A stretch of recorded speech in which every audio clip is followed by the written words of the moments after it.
ಅದನ್ನು ಮಾತಾಡಿ, ಅಳ್ಬಿಡ್ರಿ, ಮಾತಾಡಿ, ಒಳ್ಳೇದಾಗುತ್ತೆ, ಮಾತಾಡಿ. ಅದಾಗಬೇಕು ನಿಮಗೆ ಏನು ಕೇಳಿ ಈಗ ಅಮ್ಮನ.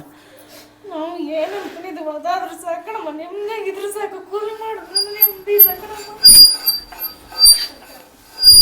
ವ್ಯವಹಾರದಲ್ಲಿ ನಷ್ಟ, ವರ್ಷದ ಮೇಲೆ 8 ತಿಂಗಳಿಂದ ಯಾವುದೇ ಕೆಲಸ ಮಾಡಿದ್ರು ನಷ್ಟ ಅಂತ ಹೇಳ್ತಾಳೆ ತಾಯಿ.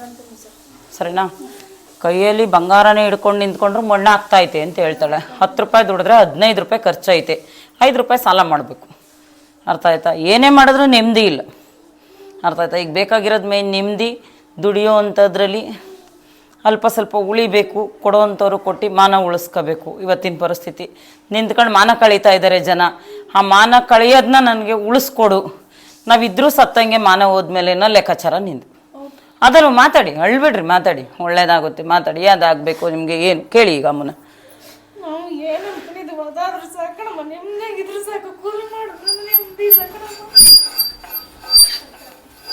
ನಿನ್ನ ಸಂಬಂಧದಿಂದ ತೊಂದರೆ ಅಂತ ಬರುತ್ತೆ ಕಣವ.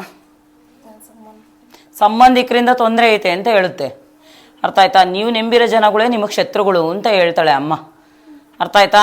ನಿಮ್ಮ ಕೈಯಲ್ಲಿ ಅನ್ನ ತಿಂದವರೇ ನಿಮ್ಗೆ ಉಗಿತಾವ್ರಿ ಇವತ್ತು. ಕರೆಕ್ಟ್ ತಾನೇ ತಾಯಿ ಹೇಳಿರೋದು?